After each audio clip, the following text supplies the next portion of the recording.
Ash Brice. Now, Ash is a police hostage negotiator. So he's very, very recently retired from the police, like extremely recently, like days ago, I think. So wasn't allowed to disclose anything that he's doing. So you're pretty much the first people to hear. We'll go on to the next slide, sorry. There we go. There he is. Okay. Thank you. So it goes down to go forward. So Ash Brice, thank you very much. Hello. I'm not that orange. So my name's Ash Brice. I've just finished 34 years Crown Service, so 10 years in the military, working in intelligence, in hostile environments, various deployments around the world, and then I joined the police for some reason. I have no idea why, and then worked in the covert world for a number of years doing surveillance, and then stumbled into negotiation, where I think it was noticed I was first dealing with somebody who was suicidal on a railway bridge. We had all the trains on stop.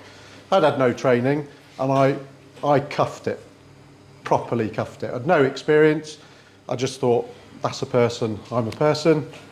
I just quickly talked to him and try and listen to what was going on. And I think that was my first big lesson in what negotiation is. It's not talking, it's just listening to people. Who are most of the people that we deal with, so probably 80% of people in crisis. And I think the best thing, and excuse my language, the best thing I learned was be kind and don't be a dick, is the title of my book I haven't written yet. I don't know what the market's going to be. But I'm lucky enough, I run a negotiation team, I run my own business teaching negotiation skills, hostile environment awareness training. I'm an instructor for the UK Police, even now as a consultant, so I teach the national negotiator courses, teach on the counter-terrorist negotiation course, kidnap for ransom courses, international kidnap. So apart from the FBI course, I think I've got them all, and the FBI one's not that good, to be honest. But this is what today's all about. So knife edge, the difference between our negotiations and business is that we negotiate with nothing to offer. We've got to go in, we've got to try and use intelligence while we're going to the scene to try and build a picture of who we're dealing with. Do we know their name? Have we got any contact details? So I've got a team that works on the background of these, the people that we're dealing with. And they're all going through things that probably quite a few of us in this room, if I asked people to put their hands up, if you'd ever had thoughts of suicide or self-harm, or family or friends had had that, or if you've experienced it, I'd probably say it would be more than half of you in this room would have that, that experience.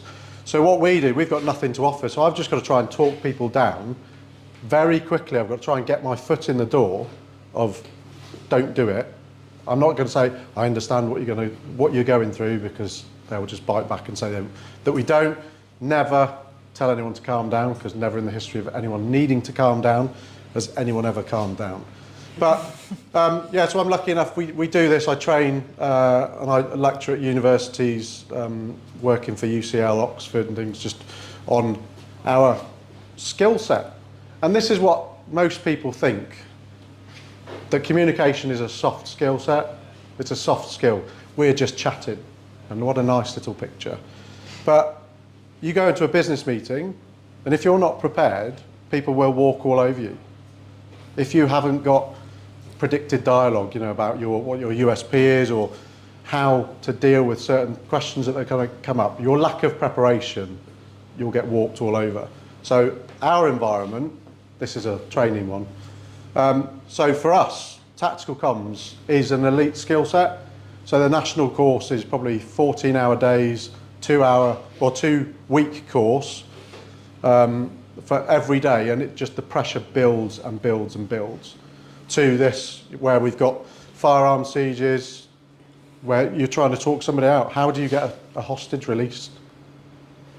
It's not easy, but if you just learn how to talk to people and listen to this guy here, it's a friend of mine, Sam. It's not a real, it's a friend of mine, but we're dealing with this firearms officer wants to use his skills to do a tactical intervention, because otherwise they get skill fade. They don't like us turning up because we're called the oxygen thieves. We just make everything last longer, but we are the police's first tactical option is negotiate. So our job, we turn up and everyone goes, here they come again. And then some people say, use your magic words. What? Use your voodoo, don't look him in the eyes. So we've got all of this, and I've dealt with this recently. I was dealing with, I told Emma last time I was here, I just got a call out probably at 2 in the morning, full firearms authority for a job. I was by myself and it just said, there's a man with a crossbow in his mouth. He's going to kill himself. What do you do? Here's his phone number. So I've got a traffic car coming to my house to pick me up. But do you wait or do you put the call in? Who would wait? Yeah. So you put the call in. How would you do that? This is what we've got to think about. So this is what our company teaches, is how to make tactical decisions. What are your options? But this guy with the crossbow in his mouth, I just phoned him up. And he's, I said, I can't understand a word you're saying. Have you got a crossbow in your mouth? Do me a favour. How about you put the crossbow down? Are you in a bedroom or in the living room? I don't know what that said. Can you do me a favour? You can keep it close to you, but put it down and we can have a chat. Puts it down. Within 10 minutes of just chatting, I'm giving him some information about me, but it's not the Ash show, it's all about them. And within 10 minutes, he's outside with a dragon light, a really powerful torch, doing a lasso in the air for the firearms team to come and help him. So from 10 minutes of, I'm going to kill myself with a crossbow, to a little bit of personal engagement, tactical communications, he's then helping me resolve his own crisis. And then what we do in our unit is we phone people up the next day. I promised them the world and we're told to disengage, but I don't agree with that. So the next morning I'll phone people up, or the next afternoon, and just say, how are you? I said I was going to do this for you yesterday. Can I help? Yeah, that personal touch reduces the amount of crisis that people go through. Or when negotiators turn up, they say, do you know Ash? I've worked with Ash before. Yes, we do. And straight away in the behavioural change staircase model, we're already up at the rapport stage where we can start influencing people. This is very boring, but more pies is the way that we use active listening skills. It's the best mnemonic because police eat pies and donuts. But minimal encourages. So when we're talking to people, this is all about them. This is how to get the most yield in a conversation. So I can put this up at the end.